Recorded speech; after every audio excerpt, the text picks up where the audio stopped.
মই মোৰ গাঁৱৰ পৰা আঁতৰি নিতৰ বাবে প্ৰস্তুতি চলাবলৈ এখন ডাঙৰ চহৰৰ এখন বিখ্যাত কোচিং ইনষ্টিটিউট পঢ়িছিলোঁ। ইণ্টাৰমিডিয়েট পৰীক্ষাত 96% নম্বৰ পালোঁ। ঘৰত আনন্দৰ পৰিৱেশ বিৰাজ কৰিছিল। দেউতাই ক'লে, বেটা এতিয়া পঢ়িব লাগিব। গতিকে মোক চহৰলৈ পঠিওৱা হ'ল।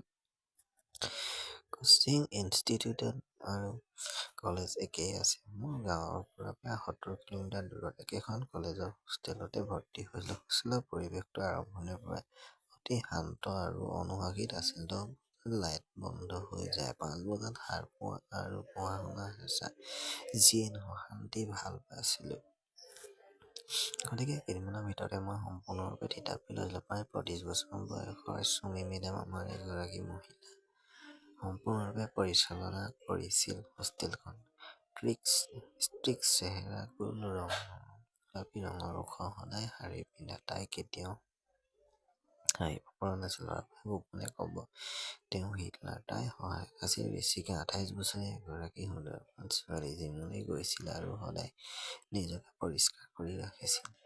পাকঘৰৰ দায়িত্বত আছিল মন খৰা। তেওঁৰ বয়স আছিল প্ৰায় 50 বছৰ। তেওঁ মেদবহুল আছিল। তেওঁৰ শক্তিশালী শৰীৰটো সদায় হাঁহিমুখীয়া আছিল। তেওঁক সহায় কৰিবলৈ আছিল 25 বছৰীয়া অনিমা খুৰী। তাইক সাধাৰণ দেখা গৈছিল, কিন্তু তাই অবিশ্বাস্যভাৱে দ্ৰুত কাম কৰিছিল। মই পঢ়া-শুনাত নিমগ্ন হৈ পৰিলোঁ। ৰাতিপুৱা 5 বজাত সাৰ পোৱা, ক্লাছ, অধ্যয়ন আৰু মাজনিশা 12 বজাত শুই থকাটো মোৰ ৰুটিন আছিল। কেতিয়াবা হোষ্টেলত ষ্টাফৰ মাজত কিবা এটা চলি আছে বুলি উৰাবাতৰি বিয়পি পৰিছিল, কিন্তু সেইবোৰ অসাৰ উৰাবাতৰি বুলি ভাবি মই সেইবোৰক আওকাণ কৰিলোঁ। মোৰ মনোযোগ কেৱল গীতৰ ওপৰত আছিল। এনেকৈয়ে দিন পাৰ হৈ গ'ল। 10 মাহ পাৰ হৈ গৈছে। পৰীক্ষাৰ বাবে মাত্ৰ 25-26 দিন বাকী আছে। এদিন গোটেই দিনটো পঢ়ি আছোঁ। ৰাতি আহাৰ খাবলৈ পাহৰিলোঁ। ৰাতি ঠিক 9 বাজিতে হঠাৎ মোৰ ভোক লাগিল। পাকঘৰ বন্ধ হোৱাৰ সময় হ'ল। তথাপিও মই লৰালৰিকৈ ডাইনিং ৰুমৰ ওচৰ পালোগৈ। লাইট জ্বলি আছিল যদিও কোনো দৃষ্টিগোচৰ হোৱা নাছিল। বৰঞ্চ বেঞ্চ এখনত বহি ৰৈ থাকিলে। মই ভাবিলোঁ হয়তো কোনোবাই কাম কৰি আছে। 10-15 মিনিট সময় পাৰ হৈ গ'ল, কোনো নাহিল।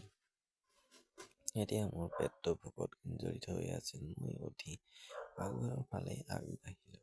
পাকঘৰৰ দুৱাৰখন পাওঁতে ভিতৰৰ পৰা কিছুমান ক্ষীণ শব্দ আহি থকা শুনিলোঁ। হাঁহি আৰু ফুচফুচনিৰ শব্দ। মোৰ মনটো আবদ্ধ হৈ পৰিল। পোনে পোনে ভিতৰলৈ যোৱাটো ঠিক যেন নালাগিল। মই মনে মনে বাহিৰলৈ ওলাই আহিলোঁ। পাকঘৰৰ এফালে বেঞ্চখনত বৰকৈ পুৰণি স্কাইলাইট এটা আছিল। প্ৰায় 8-9 ফুটৰ ওখ।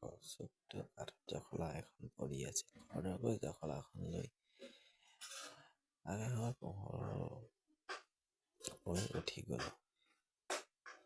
ভয় দি লাহে লাহে ওপৰলৈ উঠি আহিলোঁ। ওপৰ পোৱাৰ লগে লগে লগাই চকুৰ ভিতৰলৈ উজমি চাওঁতে দেখা দৃশ্য মোৰ চকুৰ তলত ডাঙৰ কৰি পেলালে। ভিতৰৰ পৰিৱেশ হোষ্টেলৰ নিয়মৰ পৰা সম্পূৰ্ণৰূপে পৃথক আছিল। সদায় খং উঠা আম্মা কঠোৰ চুমী মেডাম মেজাজ সম্পূৰ্ণ শিথিল আছিল। তাইৰ চুলিখিনি তললৈ নমাই থোৱা আছিল আৰু মুখত এটা সামান্য হাঁহি আছিল। কিছুমান বিশেষ খাদ্য পানীয় টেবুলত ৰখা আছিল, যেন ব্যক্তিগত পাৰ্টিত চলি আছে। ঠিক কাষতে বহি আছিল মন খুৰা আৰু ঋষিকা। মন খুৰাৰ কান্ধত মূৰটো থৈ চুমী মেডাম বহি আছিল আৰু ঋষিকাই তাইৰ হাতত ধৰি আছিল। তিনিওজনে হাঁহি হাঁহি কথা পাতি আছিল, ইজনে সিজনক ইমান ওচৰত যে বিশ্বাস কৰিবলৈ টান আছিল। এইবোৰ এক মানুহ আছিল। সেই আলনাখন, সেই ভয়, সকলো নোহোৱা হৈ গ'ল।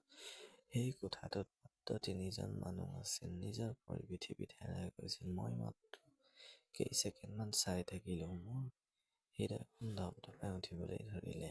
তাৰপিছত হঠাতে মোৰ আতংকৰ ভাৱ এটা অনুভৱ হ'ল। কোনোবাই যদি মোক দেখিলে মই বিপদত পৰিম বুলি ভয় খালোঁ। খৰধৰকৈ চিৰিৰে নামি মনে মনে মোৰ কোঠালৈ দৌৰি আহিলোঁ। সেই নিশা মোৰ ভোক নাইকিয়া হৈ গ'ল। একেটা দৃশ্য মোৰ মনত পুনৰ খুলি উঠিল। মই ভাবি থাকিলোঁ যে বাহিৰৰ পৰা ইমান কঠোৰ মনোভাৱ প্ৰদৰ্শন কৰা সকলৰ বাস্তৱ জীৱন কিমান বেলেগ আৰু ৰঙীন। এইটোৱেই আছিল মোৰ হোষ্টেলৰ আটাইতকৈ আচৰিত ৰাতি।